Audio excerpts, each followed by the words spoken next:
자, 하나님 말씀 보겠습니다. 베드로 후서 3장 17절로 18절입니다.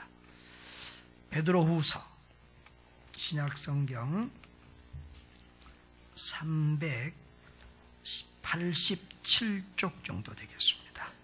베드로 후서 3장 17절 18절 우리 다 같이 합독하겠습니다.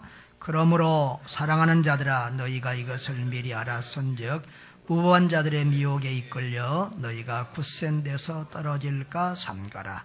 오직 우리 주 곧 구주 예수 그리스도의 은혜와 그를 아는 지식에서 자라가라.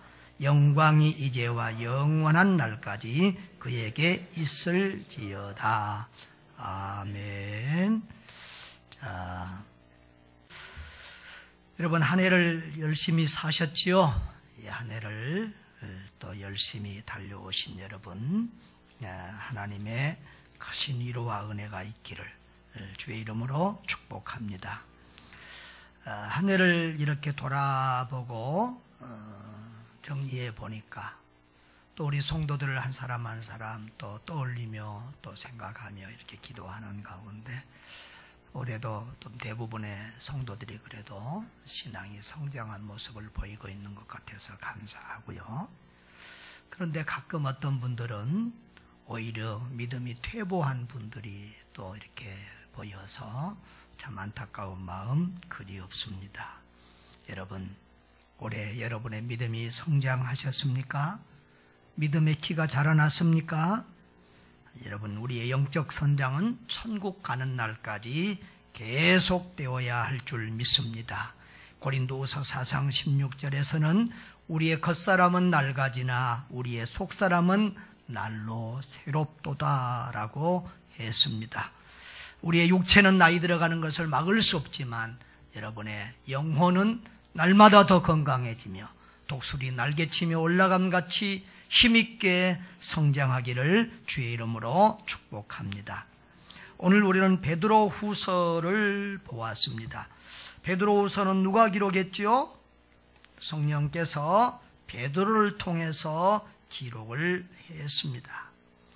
이 베드로 후서는 베드로가 자기의 죽음을 예견하면서 이제 살 날이 오래지 않았다는 그런 상황을 예견하면서 이제 순교 직전에 기록한 것으로 보입니다. 당시 이 교회 밖에서는 이 네로 황제의 박해가 점차 가중되어 갔고 또 교회 안에서는 영지주의적인 이단이 기승을 부렸습니다. 이 베드로는 이 소아시아에 있는 교회들에게 이 베드로 전서와 후서 두 번의 편지를 써서 보냅니다. 자, 교회는 당시 교회는 두 가지의 어려움이 있었다고 했습니다. 밖으로는 뭐예요? 박해, 무서운 박해.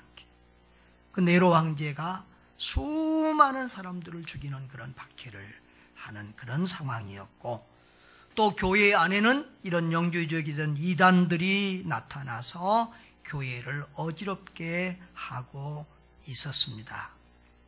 지난주에 유다서를 봤는데 유다서가 주로 이단에 대한 이단을 경계하면서 성도들의 믿음이 굳건히 서서 이단의 유혹에 넘어가지 않고 미혹되지 않기를 권면하는 그런 내용이라고 우리가 배웠습니다. 그런데 오늘 베드로 후서도 마찬가지입니다.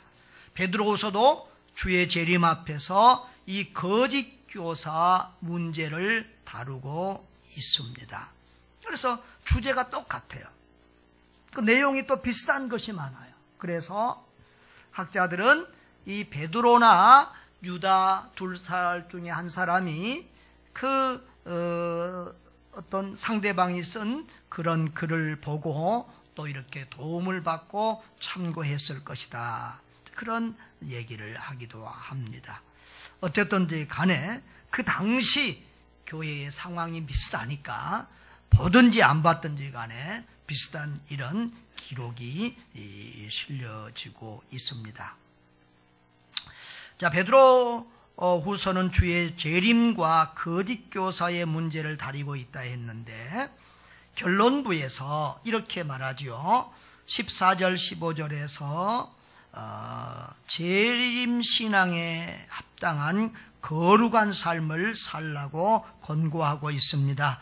여기 14절에 보면 주 앞에서 흠도 없고 점도 없고 흠도 없이 평강 가운데서 나타나기를 힘쓰라 그랬죠.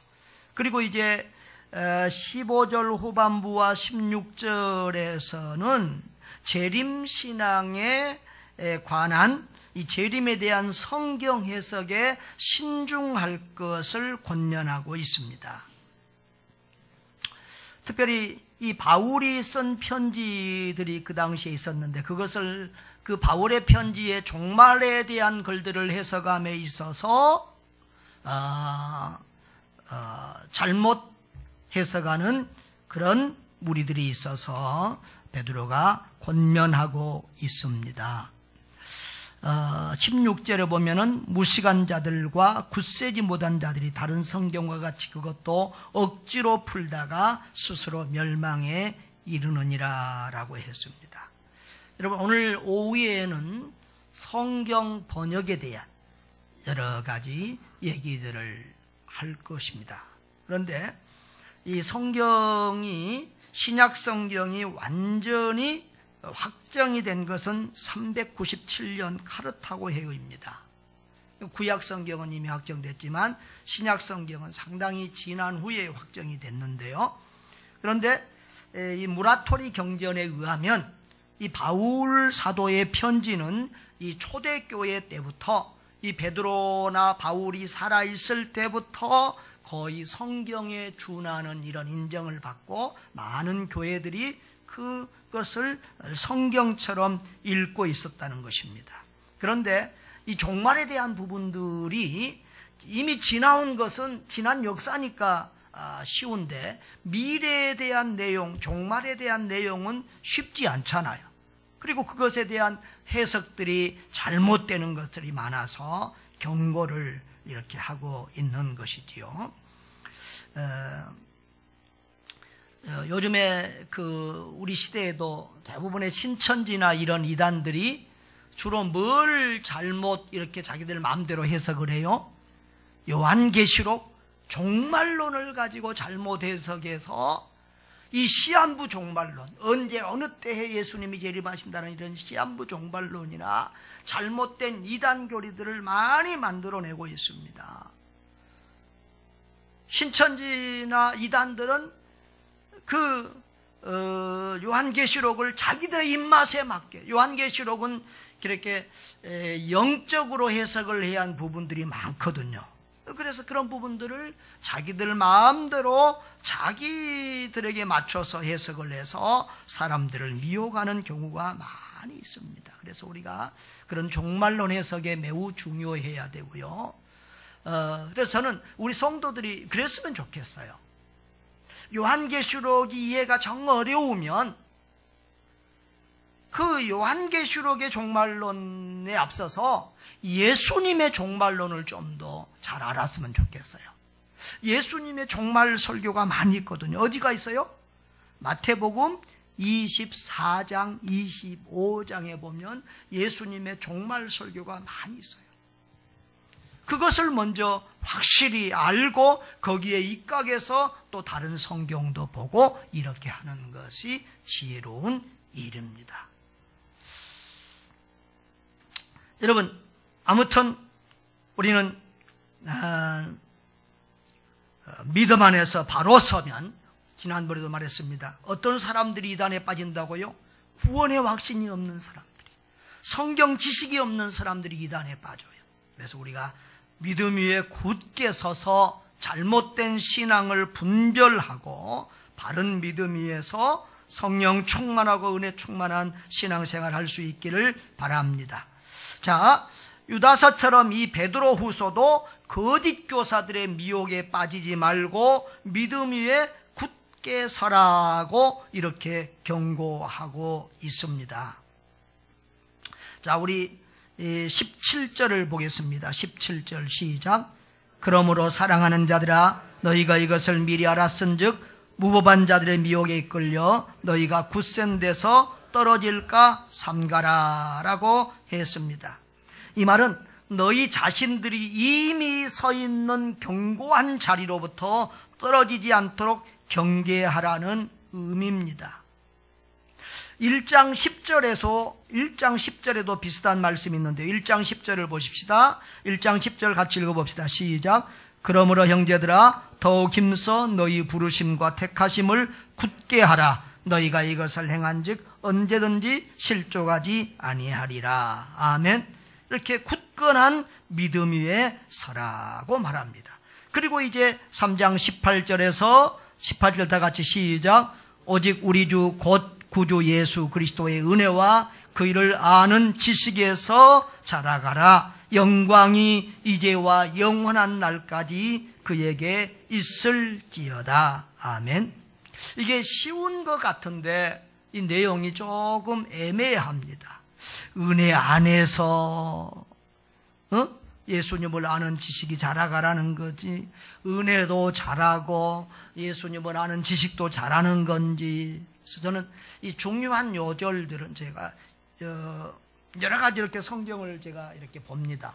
그런데 요즘은 이렇게 컴퓨터 인터넷에 보면 우리 아들이 이렇게 깔아줬어요. 신학교 다니는 아들이 있으니까 그것이 좋아요.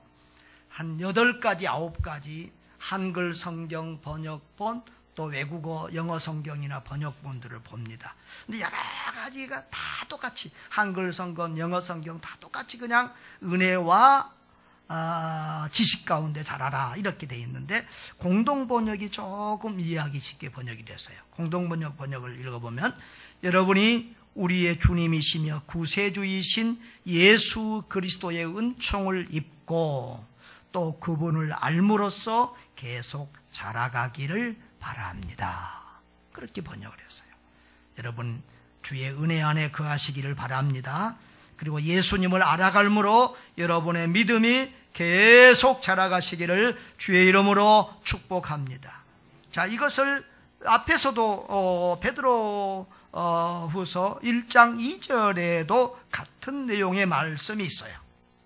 자, 그러니까 베드로 후서 1장 2절 제일 앞에서 이것을 강조하고 맨 마지막에 강조하고 있다는 겁니다. 자, 베드로 후서 1장 2절 시작. 하나님과 우리 주 예수를 알므로 은혜와 평강이 너희에게 더욱 많을지어다. 아멘. 예수를 알수록, 성경을 알수록, 하나님을 알아갈수록 주의 은혜와 평강이 우리에게 더욱더 넘치게 된다는 사실을 믿으시기를 바랍니다. 그래서 이 베드로 후서는 일관되게 이미 굳게 서 있는 신앙의 자리에서 더욱 힘써 날마다 성장해 가야 된다. 이것을 강조하고 있습니다. 이것이 베드로 후서 전체의 주제예요. 굳게 서 있는 신앙의 자리에서 머물라가 아니라 더욱 힘써서 날마다 믿음이 성장해 가야 된다. 그런 은혜가 여러분에게 있기를 바랍니다. 여러분, 아까 말했습니다. 베드로 전서는 뭐라고요? 외부의 문제, 교회 외부에서 다가오는 핍박과 박해와 환난 가운데서 인내하면서 믿음을 지키라고 말하고 있고요.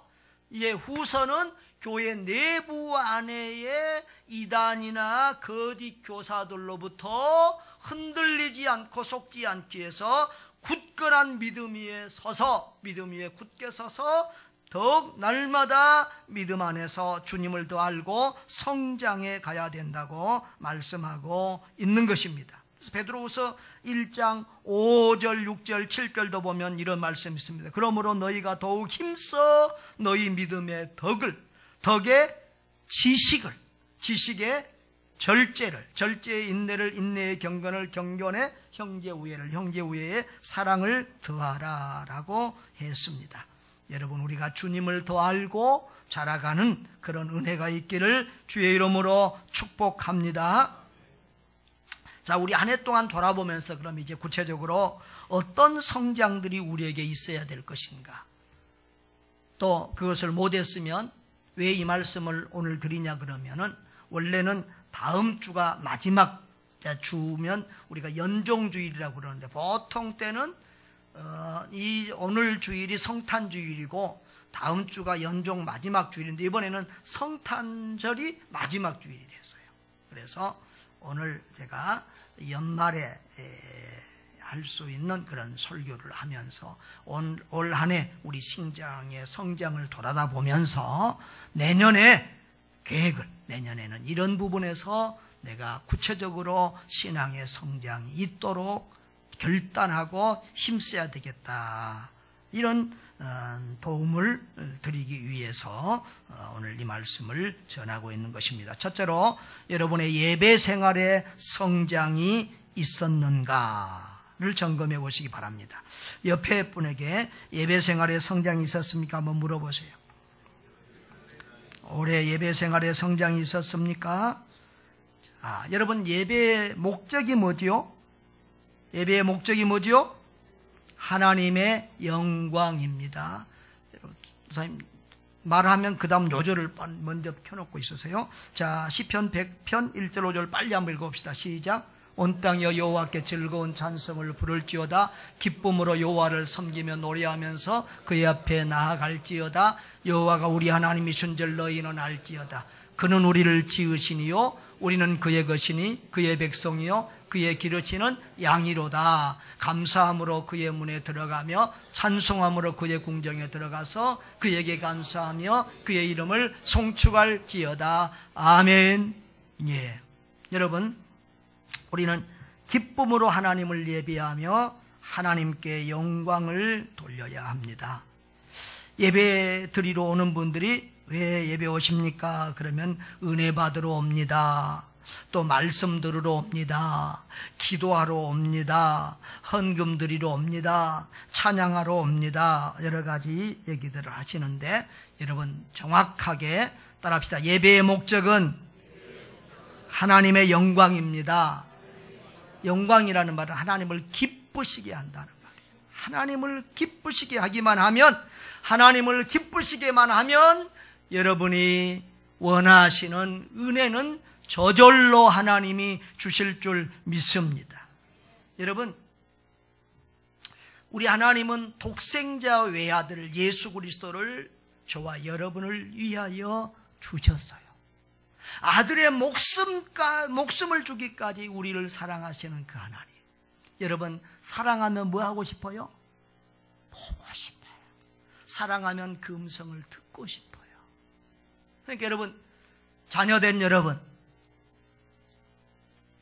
부모님께 자꾸 얼굴을 보여드리는 게 효도야.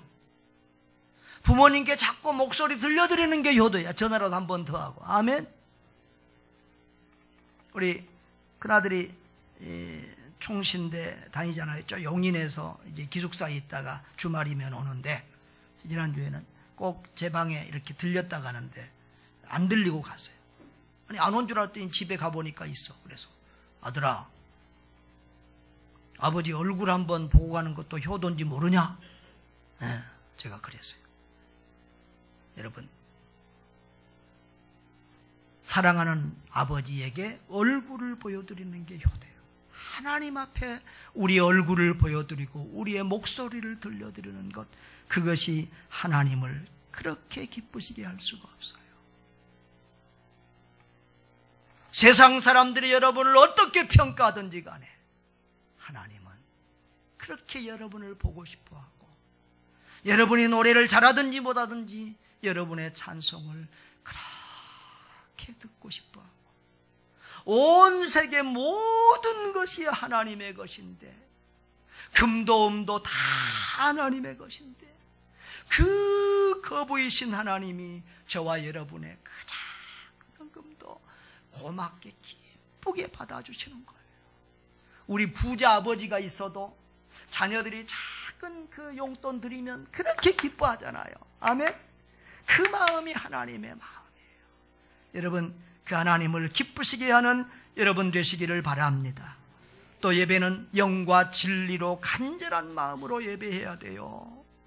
하나님은 영이시니 예배하는 자가 신령과 진정으로, 옛날 성경 그렇게 되죠. 요즘은 뭐라고 그러세요? 영과 진리로 예배할지니라.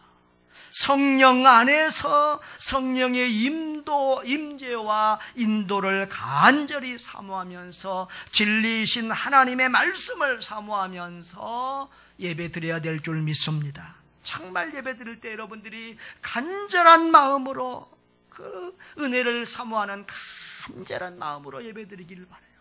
목마른 사슴이 신의 물을 찾아 헤매듯이 그렇게 주님의 은혜를 갈급히 하는 여러분 되시기를 주의 이름으로 축원합니다. 그런 갈급한 심령 위에 하나님은 항상 은혜를 주시고, 겸손한 심령 위에는 항상 하나님이 은혜를 주셔요. 설교를 통해서든지 찬송을 통해서든지 기도를 통해서든지 헌금 순서를 통해서든지 모든 순서를 통해서 하나님이 여러분을 만나주시고 은혜 주실 줄 믿습니다. 특별히 수요일이나 금요일이나 새벽 예배에도 더욱더 좀 많이 모이시기를 바랍니다. 특별히 금요 기도에는 교회의 모든 일들을 가지고 공동 기도하잖아요. 그러니까 금요 기도에 참석하신 분들이 사실은 교회에 돌아가는 일들을, 교회 성도들의 형편을 제일 잘 알아요. 정말 교회를 사랑하시는 분들은, 우리 중직자들은 정말 금요 기도에 좀 참석해서 교회를 위해서, 선교사님들을 위해서 합심 기도했으면 좋겠어요. 아무튼 여러분, 모이기를 힘쓰시기를 바랍니다. 히브리서 10장 24절에 모이기를 피하는 어떤 이들 같이 하지 말고 그날이 가까울수록 모이기를 더욱 힘쓰라. 옆에 분들하고 인사합시다. 모이기를 힘씁시다.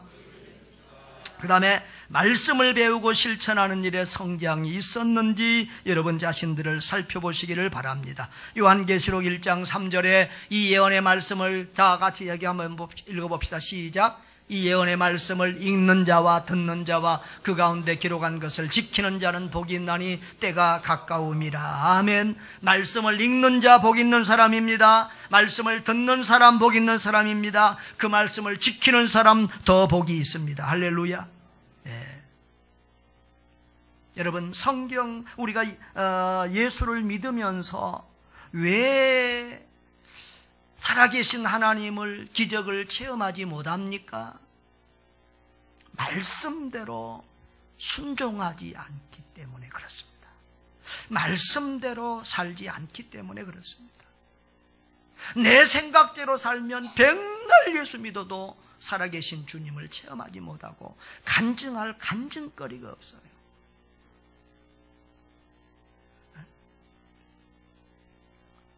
똑같이 목사가 기도하는데 어떤 분들은 기도하면 병이 잘 낫는 분들이 있어요. 어떤 분들은 기도해도 안 나서. 목사도 문제지만 기도 받는 사람들이 더 문제예요.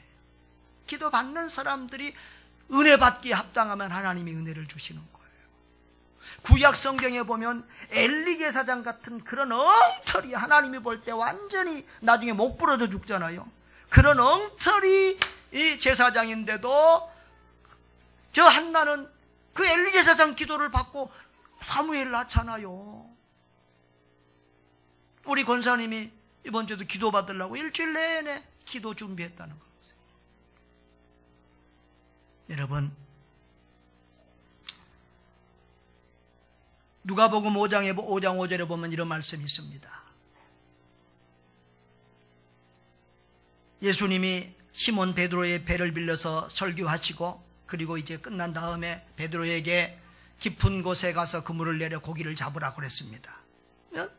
베드로는 밤새도록 그런 곳에 다 그물 던져봤고요. 그리고 베드로는 어려서부터 그 바닷가에서 어부로 자라왔는데 베드로의 경험과 지식으로는 그 시간에 그곳에 고기 없습니다. 확실하게 베드로는 없다고 단정할 수 있는 사람입니다. 그런데도 베드로는 자기 생각과 경험과 지식을 다 내려놓고 뭐라고 했습니까? 말씀에 의지하여 내가 그물을 내리이다. 할렐루야. 말씀에 의지하여 여러분이 순종하시기를 바랍니다. 그리하면 그곳에 기적이 일어나고 살아계신 하나님을 지금도 체험하고 누릴 수 있게 되는 것입니다. 또한 말씀을 주야로 묵상하는 사람이 복이 있습니다. 말씀 품고 사는 사람이 복이 있어요. 그래서 이 말씀을 묵상하는 데 있어서 암송이 그렇게 좋아요. 그러니까 암송하면 그 암송한 말씀이 늘 우리 속에서 묵상이 돼요. 되새김이 되는 거예요. 여러분,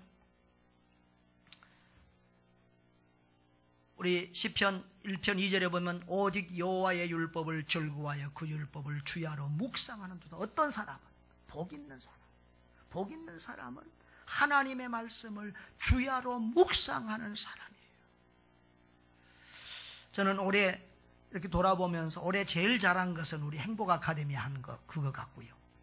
또 올해 조금 아쉬운 면은 우리 성도들에게 큐티가 좀 삶이 되고 습관이 되게 좀 하고 싶었는데 그것이 좀 잘 안 된 것 같아서 좀 아쉬워요. 그래서 성도들 입장으로 돌아가서 좀 고민을 해봤어요. 왜 큐티를 그렇게 강조하고 중요하다 그러고 그렇게 도움이 되고 유익이 된다 해도 왜 잘 안 할까? 가만히 보니까 성경책이 너무 어려워. 그러니까 큐티를 하면서 뭐 주석이나 다른 참고서 봐버리면 큐티가 안 되거든요. 그 본문 그대로 읽고 거기서 묵상이 돼야 되는데 너무 우리 성경이 어려워요. 그래서 제가 좀 결단을 했어요. 개역 성경만 고집할 것이 아니라 우리 성도들 입장에서 좀 쉬운 성경을 볼 수 있도록 해주자. 내년이 종교개혁 500주년이거든요. 종교개혁이 일어난 지 1517년 종교개혁이 일어난 지 500주년인데 그 종교개혁이 일어날 때 큰 발화점이 된 것이 뭐였냐 그러면 루터가 숨어서 독일어 성경을 번역해서 그 독일어 성경이 사람들에게 읽혀질 때 가톨릭 교회가 잘못되었구나 이것을 사람들이 알게 되면서 큰 이런 막 기름에 불 붙이듯이 막 이렇게 이 종교개혁 운동이 퍼져나갔다고. 그래서 성도들이 성경을 가까이 하는 게 이렇게 파워가 있는데 우리 개정판 성경이 뭐 번역도 잘 되고 뭐 좋은데 이게 품위가 있고 좀 이렇게 권위가 있는 번역으로 하다 보니까 이게 읽으면 쏙쏙 잘 들어오지가 않아요. 그런데 사실은 이 개역 성경이 어렵다고 해서 우리 한국 교회가 이 성서공회에서 공적으로 번역한 성경이 있어요. 여러분, 이런 이제 아가페 쉬운 성경이건 어린이들을 위한 성경이거든요. 번역이거든요. 이건 아가페 출판사에서 했어요. 현대인의 성경. 저는 이거 나오기 전에 옛날에는 현대인의 성경을 많이 봤어요. 이게 영어하고 같이 돼 있는 건데 이건 생명의 말씀사에서 나온 이것도 옛날에는 쉬운 번역이에요. 자, 그런데 이것은 출판사가 아니라 성서공회에서 이 성경 대신 쓰기로 하고 번역을 했어요. 그런데 이 옛날 이런 고체의 이런 이 상당히 권위적인 이런 번역에 길들어 있는 우리 목사님들과 성도님들 이게 좀 어색한 거예요. 그리고 처음에 나올 때는 조금 몇몇 군데 좀 번역상에 약간 문제도 있다고 그래서 이것을 한국교회가 공적으로 선택을 예배 시간에 공적으로 이것을 선택하지를 않았어요. 그래서 지금 이제 개정판이 이렇게 나오고 해서 상당히 좋습니다. 제 친구 그 오명교 목사 아시죠? 오명교 목사님은 그 교회에서 아예 이 성경을 거의 봐요. 어제도 제가 우리 그 성경 암송대의 시상품을 제가 직접 사러 갔습니다. 가서 이 서점에서 물어봤어요. 우리 은평교에서도 이것을 예배 시간에 공적으로 쓴 교회들이 있습니까? 가끔 있다는 거예요. 근데 사실은 이걸 우리 성도들이 좀 더 가까이 했으면 좋겠어요. 그래서 정말 큰 결단을 하고 새해부터는 우리 개역 성경뿐만 아니라 이 표준 새번역 이 쉬운 번역의 성경도 예배 시간에 같이 영상으로 비춰두든지 주보에 올려두든지 해서 우리 성도들이 좀 더 성경을 쉽게 대하고 가까이 대할 수 있게 해야 되겠다.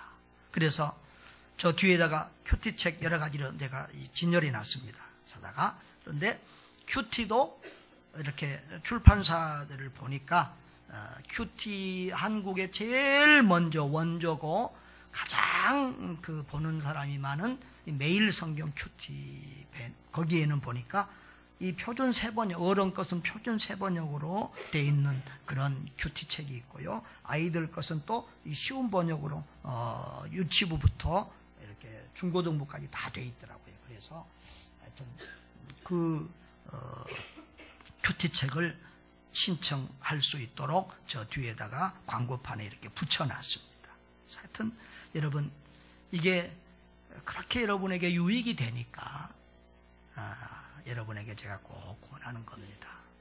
어떤 선교단체들은 큐티 안 하는 목사는 선교사로 파송을 안 합니다. 여러분 꼭 선한 일을 하다가 낙심하지 말고 끝없이 몸부림치고 노력해 보시기를 바랍니다. 1년에 27,000원입니다. 밥 한 끼 먹었다 생각하고 너무 성경과 관계된 책들을 사는데 인색하지 마시고 육의 양식 먹는 것보다 영의 양식을 먹는데 더 많이 투자하시기를 바랍니다. 유대인들의 그런 표어가 뭐지요?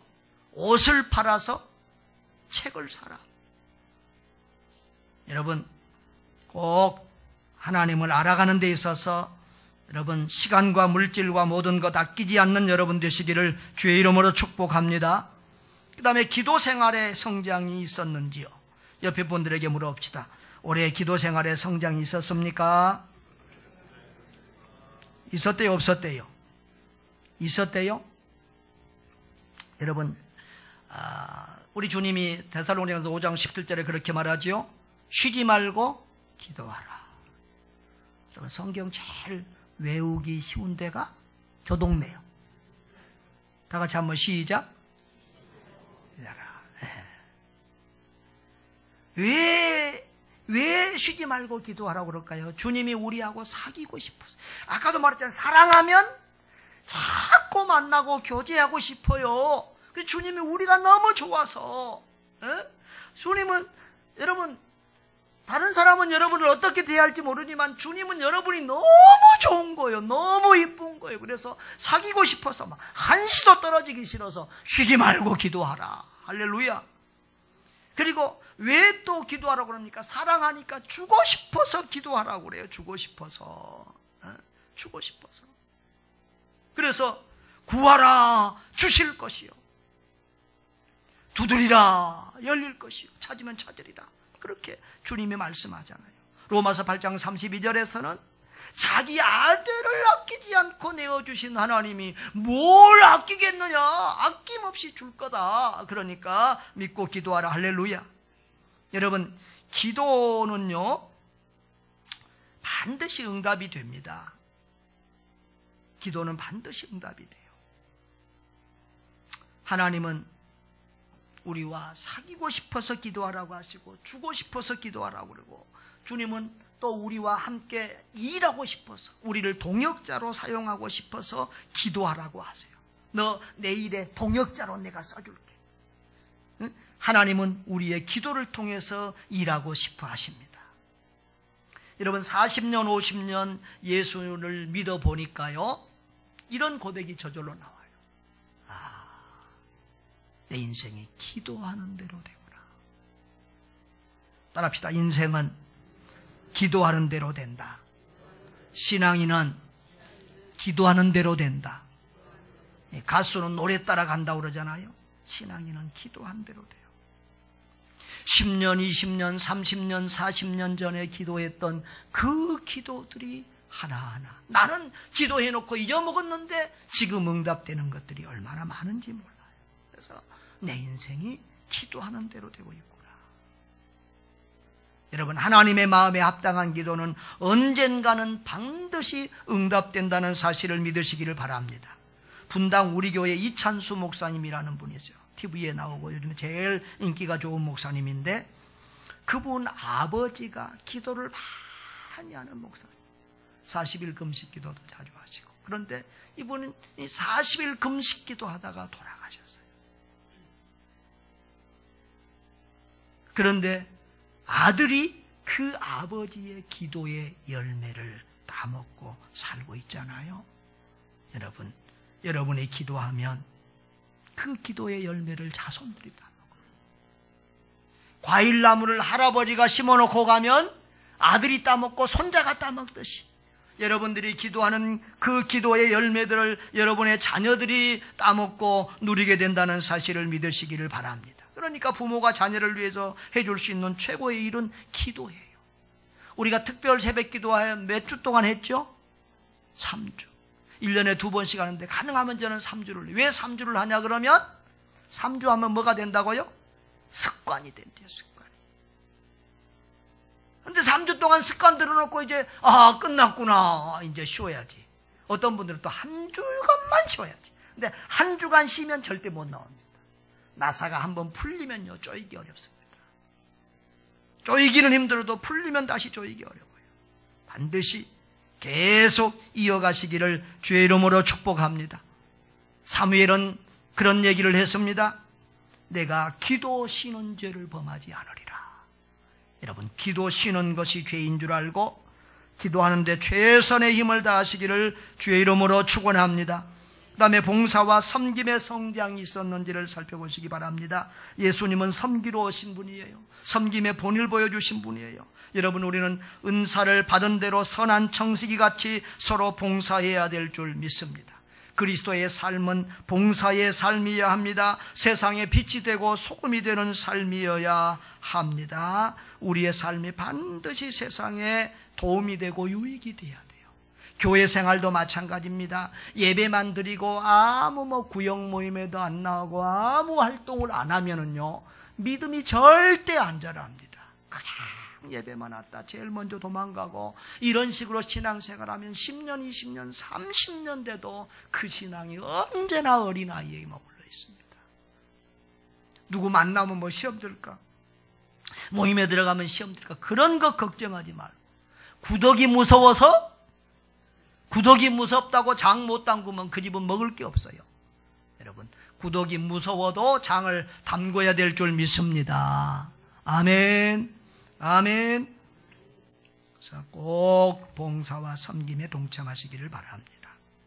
그 다음에 전도와 선교적 삶의 성장이 있었는지를 점검하시기를 바랍니다. 주님은 우리를 사람 낚는 업으로 부르셨습니다. 사람 살리는 사람으로 불렀습니다. 전도자로 불렀습니다. 선교사로 불렀습니다.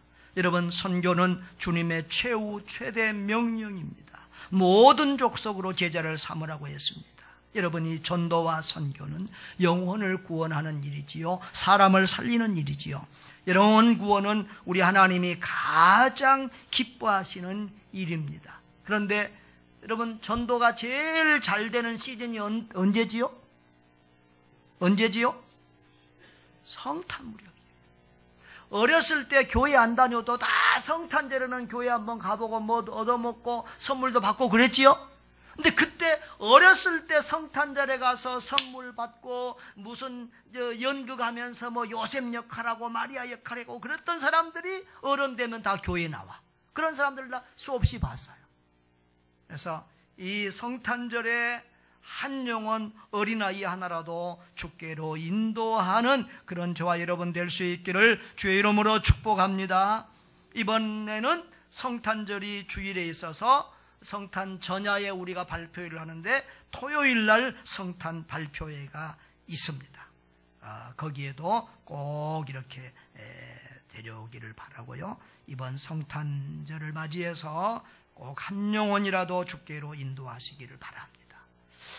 주님이 가장 기뻐하시는 선물은 황금과 유황과 몰약보다도 천하보다 귀한 영혼인 줄 믿습니다.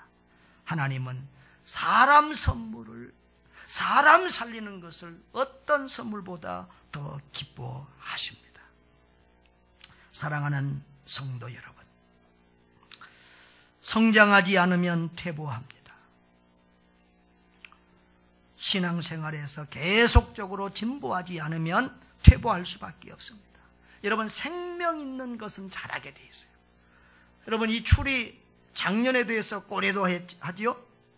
좀 1년 만에 좀 컸습니까? 좀 자랐어요? 대답 좀 해봐요. 자랐어요, 안 자랐어요? 안 자랐어요. 왜 안 자랐어요? 죽은 나무니까 안 자랍니다. 살아있는 것은 자랍니다. 아이고, 목사님 늙어서 70이 넘었는데 뭘 자라요?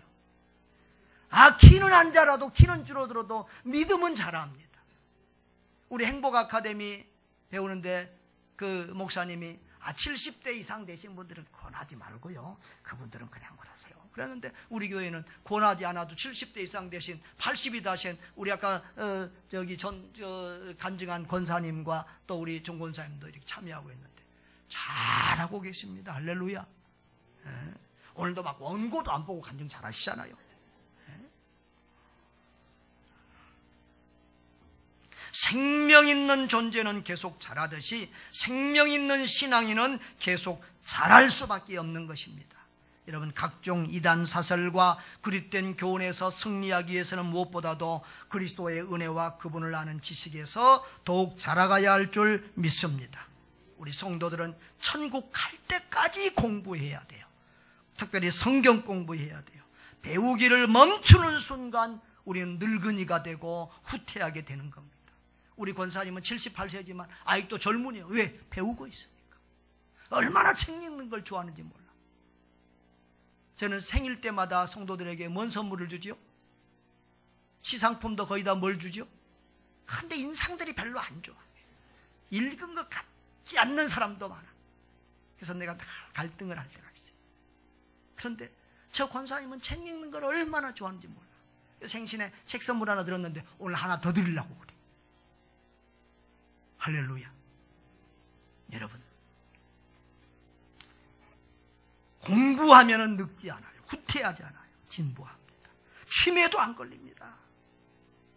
저도 죽을 때까지 어떻게든 공부하려고 합니다. 그것이 제가 사는 길이고 우리 교회가 사는 길입니다. 왜 목사님들이 나이 들어가면 빨리 은퇴했으면 하고 성도들이 그러는 줄 알아요? 공부 안 하고 발전이 없기. 옛날 것만 자꾸 발전.